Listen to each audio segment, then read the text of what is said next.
No Man's Sky and Fallout 76 are the two greatest loneliness simulators of all time. And unfortunately, that's not a joke that's gone wrong, that is my actual opinion. They're very similar in terms of their ad spend and their reception, and obviously the fact that neither has fundamentally improved since launch. That's just another one of my actual opinions, but we don't have time to get into that. Fallout 76 had a marketing budget pretty typical of a AAA title, and No Man's Sky, as an indie game, had a marketing budget pretty typical of a AAA title also, somehow. I don't know anyone who bought into Fallout 76, it's just a bad idea for a game, but when Sean Murray said, "Imagine infinite possibilities," everyone went, "Yep, no, I just imagined that, and it would be pretty cool." Then they were released, and Fallout 76 delivered on its promise of being a bad game, while No Man's Sky failed to deliver on being everything that you could ever possibly imagine. I bought No Man's Sky a couple weeks after launch, and I really liked it. I thought it was great. But for this video, I went back through all those launch reviews and stuff. The first comment that I found includes the phrase, "Sean Murray should be shot," which I thought was a little extreme, especially given their other complaints are mostly about the publisher's price point and the lack of QA testing. Then of course Fallout 76 had a bunch of controversy around it. Most of that was directed at Bethesda for making a financially sensible decision of a game, which is cool, no worries, no complaints here. Though if you pre-ordered the duffel bag version of a game, you really deserve it arriving lower quality than you imagined. Not only that, but I think you should be shot and killed. But both were poorly optimized games with exploitative pricing models, which is a gamer's wet dream. If there's something you don't like, it's good to have an objective problem with it, because that saves on having to do any critical thought or, like come up with an actual opinion or a personality. Now, if you've played them and successfully formed a thought before, you'd point out that they both have very simple gameplay loops. Fallout 76 is about shooting guys so that you can collect stuff so that you can shoot more guys. No Man's Sky is about refueling your spaceship so that you can go to a planet so that you can refuel your spaceship. Which, good job identifying a fact, but all games can be boiled down to a core loop. The only problem is that you've noticed it, and noticing it is a symptom of something bigger. Noticing that is very alienating, it's very isolating to realize that you're just wasting your time on the computer, and it makes these games kind of secretly about loneliness. And if you've seen the title of this video, that's obviously something that I'm going to loop back to. I haven't randomly picked these two games. I think they offer something that nothing else does. A lot has been written around loneliness, a lot of art has been made about loneliness, but these aren't really games about loneliness. Their treatment of it is almost entirely accidental. It's just a mistake of their cramped production. On a literal level, they lack interaction. No Man's Sky is filled with NPCs that you can't understand, and of course you can grind for 40 hours and learn all the words only to find out that they're not saying anything of value. So they were bullied into patching in an actual narrative. Fine, fair enough, but it didn't alleviate the gamer's loneliness, so they were bullied into patching in multiplayer, which is fine. I'm gonna leave it at that. Fallout 76 is the exact opposite. It was built around multiplayer without any NPCs to talk to, which they were bullied into patching in, but it wasn't quite enough. It didn't alleviate the gamer's loneliness because the multiplayer doesn't quite work. It takes most of its design cues from MMOs. Like you stay in one area grinding to level up, which works in an MMO to encourage grouping. You can work together with the people at your level because they're gonna be nearby anyway. But in Fallout 76, in this massive map with a 24-person player cap, no global chat, and very level-specific zones, the best you can hope for is that once every 6 hours, you might spot another person and go, "Oh look, I'm not alone."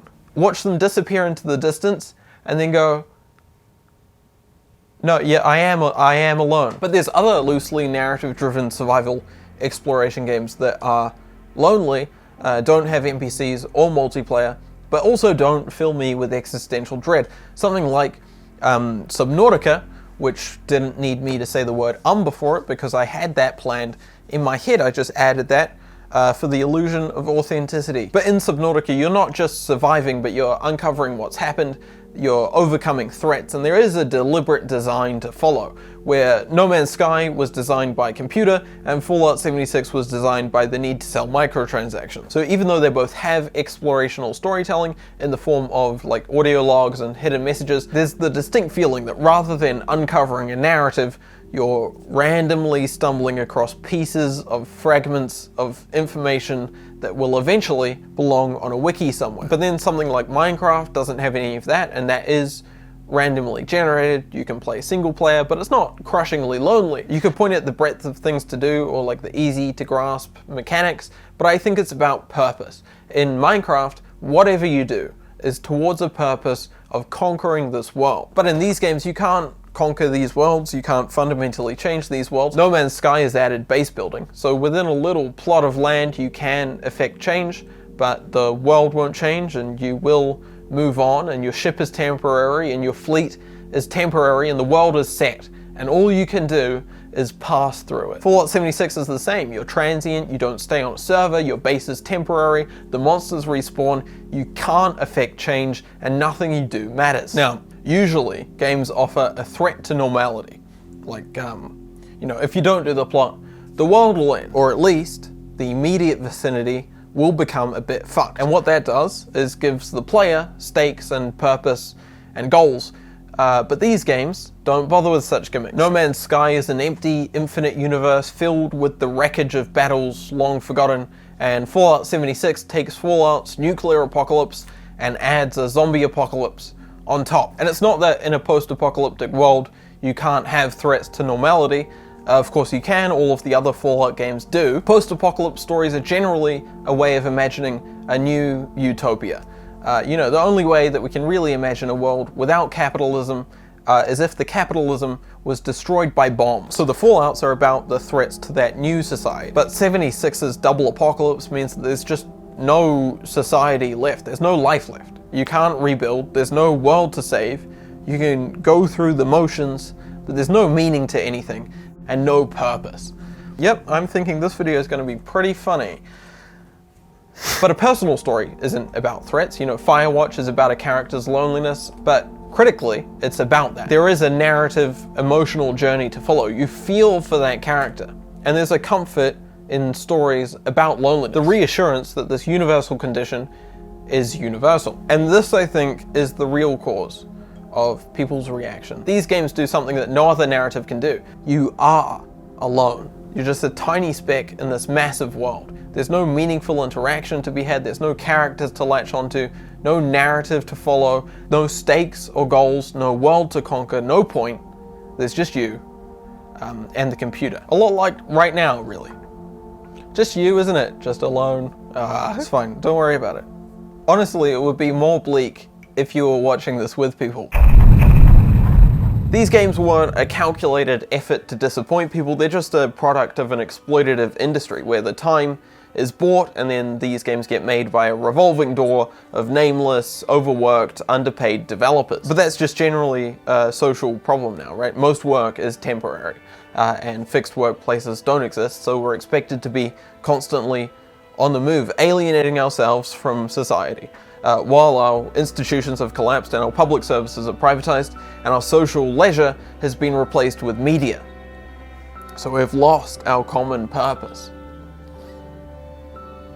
Yeah, I bet 5 minutes ago doesn't seem so bleak now, but the loneliness that these games create is a direct result of the atomization of the developers who made it.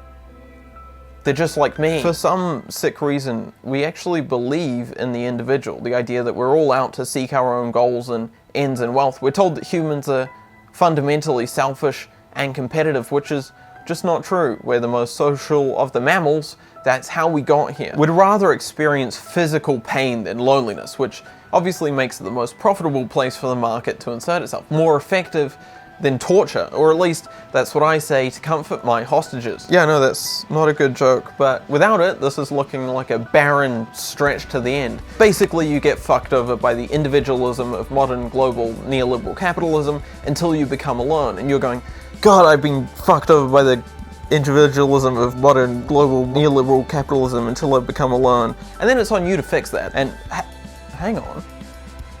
Here's a little clever idea I just thought of. maybe there's some products you could buy to help. We know that a simulated society makes us lonelier, social media makes us lonelier.